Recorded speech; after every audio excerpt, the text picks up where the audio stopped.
Oh, the tale of a tale is a tellable tale. It tells of the tale of a snail or a quail. It's told by a teller in thrilling detail. It's time to regale with the tale of a tale. There's a tale about mice who felt different details. How Possum pursuing persimmons prevailed, of folks fleeing a flood, and the foxes that failed, and a cowardly dragon with daggers for nails. Oh, the tale of a tale's a tellable tale. It tells of the tale of a snail or a quail. It's told by a teller in thrilling detail. It's time to regale with the tale of a tale. Let's try it again, and this time you can sing it with me. I'll sing, and then you sing right after me. Here we go. The tale of a tale is a tellable tale. It tells of the tale of a snail or a quail. It's told by a teller in thrilling detail. It's time to regale with the tale of a tale. Good, thanks for joining me for that. Well, my name is Barry Stewart Mann, and this is Tail Waggin' Tales. Now, my name is kind of appropriate for this. You see, my last name is Mann, and I am a man, and like all people, I don't have a tail. But my first name is Barry, and that kind of makes it sound like I might be kind of like a bear. I can be kind of grisly sometimes, and bears do have tails, and I guess in a way I do have tails because my middle name is Stewart, and that's like the word steward, which means someone who takes care of things. And I'm a storyteller, so I take care of tales. I'm a steward of stories, and another word for stories is tales. So I do have tails. And here at the Okmulgee Regional Library System this summer, we are celebrating tales and tales. There are two kinds of tales, the tales that we tell, and also the tales that get wagged behind animals. And I have some tales about tales to tell you, because this summer we are celebrating animals and animal stories and tales and tales. And even though you don't have a tail, I am hoping that my tales will make you so happy, will make you smile and laugh, that you'll wish you had a tail to wag. And that's why I call these Tail Waggin' Tales. I have 4 of my favorite tales and an extra poem in here as well. So let's get on to it. Tail Waggin' Tales. Well, our first story is an old folk tale that is told all over the world, but especially in places like China and India. And it's about 7 blind men. And it's a little bit of a riddle. That means there's something you might need to figure out. So see, as you're following the story, if you can figure out what it is, and also because it's a tale about tales and a tail waggin' tale, see if you can figure out where the tail is in the story. Well, once upon a time, there were 7 blind men. Oh, they were very smart. They were very caring. They were wonderful, wonderful men, but they could not see. And one day they heard a very great sound nearby, and they could tell that there was something very large nearby. So they decided to try and figure out what it was. Well, one of them went, and he reached out and he touched, and he felt something that felt very much like a big pillar, like something thick and round. Can you pretend you are holding a pillar? Yes, go like this and say, "Ah, I know what this is. This is big and round and sturdy. It must be the pillar of a house." That's what he said. Well, the second man came along, and he felt something that felt kind of loose and wiggly. It felt a little bit like a snake. And as he felt it, he said, "No, no, it's not the pillar of a house. It's long and wiggly. It's a snake." I hope you're thinking about what it could be. Well, the third man came along, and he said, the pillar of a house, a snake. He reached out, and he felt something that was hard and sharp and thin. It felt like a spear. Pretend you're holding something that feels like a spear. And he said, no, this is not a pillar and it's not a snake. It's clearly a spear. You can feel its end is kind of sharp and pointy. This could really hurt someone. Well, the fourth blind man came along and he thought, a pillar, a snake, a spear, what could it be? Well, he put his hands up and he felt a big wall. He felt something flat and hard, and he put his hands all over, and wherever he put his hand, it was hard and flat. Put your hand up like you're touching a big wall. And he said, no, this is not a pillar, and it's not a snake, and it's not a spear. Why, I can tell it's a large wall, like a wall of rock or a wall of a building. Well, the next man, the fifth man, came, and he said, a pillar, a snake, a spear, a wall. He reached out, and he felt a different part of this big thing. It was kind of thin and flappy. It felt like a fan. Pretend you're holding a fan. And it was round, he could feel. And he said, wow, no, this must be a fan. I can feel it's very light and thin, and it waves in the wind. It's not a wall or a spear, it's a fan. Can you pretend you're touching a fan like this? Yes, it's a fan. Well, finally, the sixth one came along, and he said, a pillar, a snake, a spear, a wall, a fan, what could it be? And he reached out, and he felt something hanging down that had, it felt like threads on it. It felt to him like a rope. And here, pretend you're holding a rope hanging down. Yes. And he said, why, it's not a spear, and it's not a building, it's not a wall or a piece of rock, it's not a snake or a fan, none of those things. Why, it's a piece of rope. And so all six of them were arguing. A spear, a fan, rope, a pillar, it's a snake. When the seventh blind man came along, and he felt all over. He felt the part that felt like a column or a pillar. He felt the part that felt like a snake. He felt the part that felt like a spear. He felt the big old flat part that felt like a wall. He felt the part that kind of flapped, felt like a fan, and the part that felt like a rope. Here's the question. Do you have any idea what it was that they were all feeling? It had all those different parts to it. Anyone have any idea? It was an animal. It was a big animal that they have in India. It was this animal, an elephant. And you can see the elephant has a snaky part. It has its legs like pillars. It has its ears that are like fans. It has its tusks that are like spears. The big side of the elephant is like a wall, and the rope, that's the elephant's tail. So that answers our question. What was it? It was an elephant. And what was the tail? That was the rope. Now that's a story that's told all over, and you can tell it as well. But if you'd like to find it in a book, there's a wonderful book of that story. And instead of men, it calls them 7 Blind Mice. This is by Ed Young, who has lots of great picture books of folk tales from Asia. And in this one, it's the same story, but instead of men, it's the 7 blind mice, all finding something different on the elephant.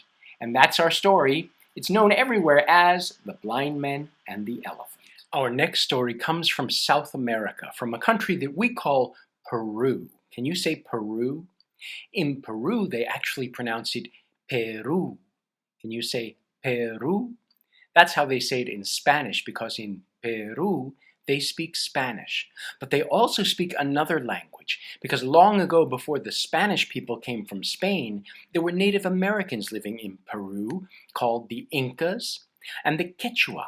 And the modern-day Incas and Quechua speak a language called Quechua. And they have an animal there that we don't have very many of in the United States. It's called a llama, although in Spanish they pronounce it llama. And this next story is about a llama and about a man. Now in Peru, they have the llamas are animals that have lots of thick wool. And there are also other animals like llamas called alpacas and guanacos. And from the wool of these animals, they weave and knit many things. They make beautiful shawls and jackets and sweaters and hats and mittens. And they also make little puppets. Here's a little monkey puppet from Peru, knitted out of yarn. And here is another one. This one is a parrot, the parrot from Peru. And you can see the different colors of the yarn. Here's another one. This one is a turtle. There's the turtle. And the last one I want to show you, another animal from their jungles, is a snake. It's the anaconda. Well, I have more of these little finger puppets, and I'm going to use them to tell our story, the story about the llama and the llama's secret. Once long ago, high among the mountains, there was a man who lived with his family in a small stone and grass hut. There's the little man. And his most prized possession, his favorite animal, was a llama. The llama would carry things for the family. The llama would help the man out in the fields, in the gardens. The llama would help the man to carry things for the home. And the man treated the llama very nicely. He would take the llama out to graze in the flat lands high in the mountains where the issue grass grew. The issue grass is a thick, pointy grass, but the llamas love it. And the man would take his llama there all the time. Well, one day the man had his llama out among the issue grass, and the llama did not eat. And the man said, "What is it, llama? Why are you not eating?" But the llama just stared off into the distance. The next day, the man took the llama to another field, and he said, "Eat, llama, eat." But the llama did not eat. The llama just stood there, and the man thought, "What is wrong? What is wrong?" When the man came home that night, he spoke to his wife. And he said, "My llama will not eat." And she said, "Perhaps the grass that you are taking it to has already turned gold and brown. And take your llama to bright, fresh green grass, and I'm sure he will eat." And the man said, "Yes, I will do that." And so the next day he took the llama to another field high in the mountains that had fresh green grass. But the llama did not eat. And the man said, "Llama, llama, you must eat. If you do not eat, you will grow weak, and I need your strength. If you do not eat, I will beat you." The llama seemed to shed a little tear. And the man said, "What is it, llama? Why are you so sad?" And the llama did something very strange. The llama spoke. The llama said, "I am sad because bad things are going to happen. Mama Kocha, the sea, is angry, and she is going to rise up and cover the land and destroy everything. We must save ourselves." "How can we do that?" "We must go to the top of the highest mountain, Wilcacoto, follow my instructions, pack enough for 5 days, and bring your family, and we will go together." The man thought this was the strangest thing. He went home, and he told his wife. And when he told her what the llama had said, she said, "Oh, you have been spending too much time out in the sun. You are dreaming things." But he said, "No, this is what the llama said." And when she looked in his eyes, she could tell that he was telling the truth, that he meant what he said, that it had truly happened. And so she said, "Well, then let us go." And so they packed up enough supplies, food, water, clothing, for 5 days. And then they set off up into the mountains, the llama leading, and then the man following, and the woman following. But after a while, another animal came along. It was a guanaco. A guanaco is an animal like a llama. It is a relative of the llama. And the guanaco spoke to the llama in the language of the animals. "Where are you going? Why are you leading these people away from their home?" And the llama explained, "Mama Kocha will flood the land. We must go to the highest mountain. Follow with us." And the guanaco said, "I will." And so the guanaco got in line behind them. And they kept going towards the high mountains, but along the way they met another animal. It was Flamingo, wading in the waters of the high mountain lake. And Flamingo said to the llama, "Where are you going with such haste, with these people and a guanaco behind you?" And the llama said, "Mama Cocha will flood the land. We must go to the highest mountain. Follow us." And so the flamingo flew above them, following. Along the way they met another animal. It was Puma. And Puma said, "Where are you going with all of these other animals?" And the llama said, "Mama Cocha will flood the land. We must go to the highest mountain. Follow us." And so Puma fell in line behind all the others. They came to a place where another animal, a small animal, saw them. It was Chinchilla. Chinchilla is like a little mouse. And Chinchilla said, "Where are you going with all of these animals following?" And you know what Llama said? "Mama Cocha will flood the land. We must go to the highest mountain. Follow us." And so Chinchilla fell in line behind the others, going towards Wilcacoto, the highest mountain. And they met another animal. Flying high overhead, it was Condor.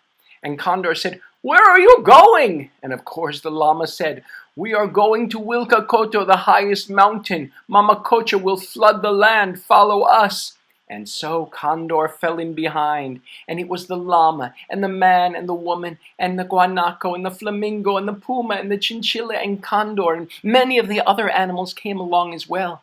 But then they met another one. It was Fox. And Fox looked at the llama and said, "Where are you going?" And the llama said, "Mama Cocha will flood the land. We are going to the highest mountain. Come with us." But Fox said, "Oh, this cannot be true. A flood, how ridiculous." So Fox did not follow. All of the animals continued on their journey, and suddenly the sun seemed to fall from the sky, and everything grew dark, and they reached the top of the highest mountain, Wilcacoto, and they heard the water surging, Mama Cocha, the ocean, flooding over the land. And they stayed there at the top of the mountain in the dark, worried that Inti, the sun, would never return, worried that Mama Cocha, her waters, would never recede. And then they heard something, yip, yip, yip, yip. It was the fox. "Let me up, let me up." Oh, they allowed the fox to come, but everything was so crowded. The fox was not able to get his tail up on the top, and the fox's tail stayed down where the waters just lapped against it, the waters of darkness. But then, as quickly as they had come, the waters began to recede. And as quickly as it had disappeared, the sun, Inti, came out. And the animals were all pleased, for the sun was shining and the water was leaving. And so they all came down from the mountain.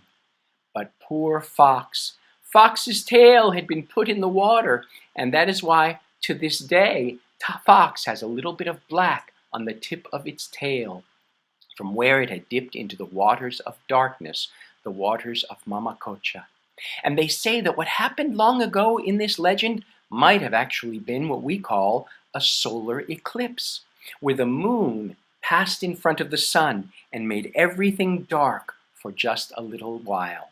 And ever since then, the people have always greatly appreciated their llamas, and they have taken great care of their llamas. In fact, they put little ribbons and bells on the ears and on the sides of their llamas. And then when the wind blows, those bells tingle and the ribbons shake.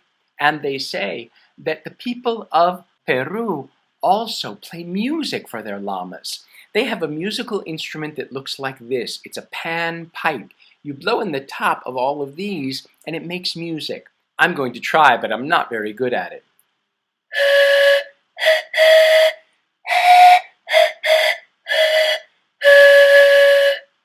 And they say that the people of the mountains, they play the antara, the pan pipe, and it pleases the llamas so much that it makes them shiver and tingle, and that sounds their bells as well. And that is the story of the llama's secret. And if you like that story, you can find that in a wonderful book called The Llama's Secret. It's written by Argentina Palacios with illustrations by Charles Reasoner. And it tells that story in its own way with beautiful pictures. And you might be able to find this in your library system. Well, that's the story of The Llama's Secret. Next, we have a poem. And this is a poem that I'm actually turning into a little song. Now, have you ever heard of Winnie the Pooh? I bet you have. You probably know some different Winnie the Pooh stories or movies or books. Well, Winnie the Pooh was written by an author named A. Milne. And that same author who did Winnie the Pooh, he wrote a poem about tails and different animals and their tails. And I've turned it into a little song. It goes like this. Oh, the lion has a tail and a very nice tail, and so has the elephant, and so has the whale, and so has the crocodile, and so has the quail. They've all got tails but me. If I had sixpence, I'd go and buy one. I'd say to the shopman, let me try one. Then I'd say to the elephant, look at my one. Then they'd all come out to see. Then I'd say to the lion, well, you've got a tail, and so has the elephant, and so has the whale. And look at the crocodile, he's got a tail. Well, you've all got tails like me. Boom! And that's my tail. It's got all their tails all together. And that's our poem, The Tail Song by A. Milne. Well, next we have another poem. This one isn't by the author of Winnie the Pooh. This is by another poet named Ogden Nash. And he wrote about an animal with a big tail with spikes on it. It's an animal that's not a real animal, a dragon. And this story is called The Tale of Custard the Dragon, meaning the story of Custard the Dragon, but it also does have a tail in it. And for this story, I'm going to use some masks to help me tell the story. Belinda, hello, lived in a little white house with a little black kitten, meow, and a little gray mouse, squeak, and a little yellow dog, roof, roof, roof, roof, roof, roof, and a little red wagon, and a realio trulio little pet dragon. Now the name of the little black kitten was Ink, and the little gray mouse, she called her Blink, and the little yellow dog was as sharp as Mustard. But the dragon was a coward, and she called him Custard. Custard the dragon had big sharp teeth and spikes on top of him and scales underneath, mouth like a fireplace, chimney for a nose, and realio trulio daggers on his toes. Belinda was as brave as a barrel full of bears. Ink and Blink chased lions down the stairs. Mustard was as brave as a tiger in a rage. But Custard just cried, for a nice safe cage. Belinda tickled him, she tickled him unmerciful. And Ink, Blink, and Mustard rudely called him Percival. They all sat laughing in the little red wagon at the realio trulio cowardly dragon. Belinda giggled till she shook the house, and Blink said, "Week," which is giggling for a mouse, and Ink and Mustard rudely asked his age, when Custard cried, for a nice safe cage. But suddenly, they heard an awful sound, and Mustard growled, "Arrgh!" and they all looked around. "Ouch!" cried Ink, and "Ooh!" cried Belinda, for there was a pirate climbing in the window, pistol in his left hand, pistol in his right, and in his teeth he held a cutlass bright. His beard was black, one leg was wood. It was clear that the pirate meant no good. Belinda paled, and she cried, "Help! Help!" But Mustard fled with a terrified yelp. Ink trickled down to the bottom of the household, meow, and Little Mouse Ink strategically mouseholed. But up jumped Custard, snorting like an engine. He clashed his tail like irons in a dungeon. With a clatter and a clank and a jangling squirm, he went at the pirate like a robin at a worm. The pirate gaped at Belinda's dragon and took one swig from his pocket flagon. He fired 2 shots, pew, pew, but they didn't hit, and Custard gobbled him every last bit. Belinda embraced him. Mustard licked him. No one mourned for his pirate victim. Ink and Blink in glee did gyrate around the dragon that ate the pirate. But presently up spoke Little Dog Mustard. "I'd have been twice as brave if I hadn't been flustered." And up spoke Ink, meow, and up spoke Blink, wee. "We'd have been 3 times as brave, we think." And Custard said, "I quite agree that everybody is braver than me." Belinda still lives in a little white house with a little black kitten, meow, and a little gray mouse, wee, and a little yellow dog, roof, roof, roof, and a little red wagon, and a Realio Trulio little pet dragon. Belinda is still as brave as a barrel full of bears. Ink and Blink chase lions down the stairs. Mustard still as brave as a tiger in a rage.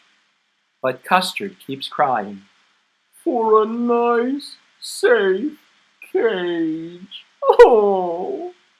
And that is the tale of Custard the Dragon.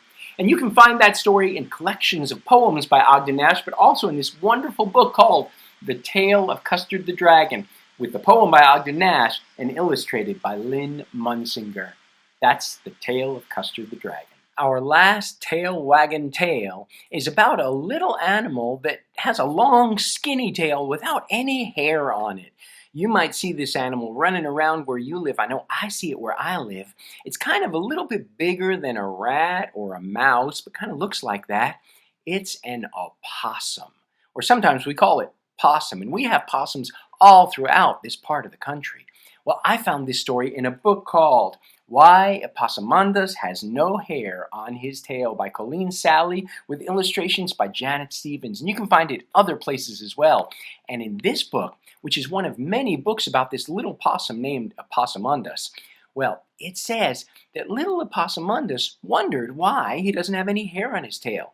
So he went to his mom and asked her, and she told him a story about long ago his grandfather, Papa Possum, didn't have a long skinny tail. Papa Possum had a little powder puff tail, kind of like a cottontail rabbit. And she told him the story of what happened. That one day Papa Possum was walking down the road and he was feeling kind of hungry. "Oh, I'm hungry." His stomach was growling, grrr, grrr. And he said, "Stomach, stomach, why are you growling so much?" And he knew what his stomach wanted, some persimmons. Now, you might not know what a persimmon is. It's a little fruit and it looks like this, and it grows on a tree, and it's nice and sweet, and possums love them. And Possum said, "All right, stomach, I'll see what I can do. I'll see if I can find you some persimmons." Well, just then, Possum ran into his friend. His friend was Hare. And Hare said, "Hey there, Possum, what you doing?" And Possum said, "Well, I'm just looking around for some persimmons." And Hare had an idea. Hare was very clever and tricky. Hare said, "Well, Possum, Bear planted some persimmon trees in his yard, and there are lots of persimmons up there." "Ooh, that sounds good, doesn't it, Stomach?" And his stomach growled. "Rrr." And Hare thought, "I know, I'll get Possum to climb up the tree, 'cause I can't climb the tree, and he'll send all the persimmons down to me, and then I'll get as many as I want." So he said, "Come on, Possum, let's go. You climb up the tree and toss them down to me." Possum said, "Sure thing, Hare."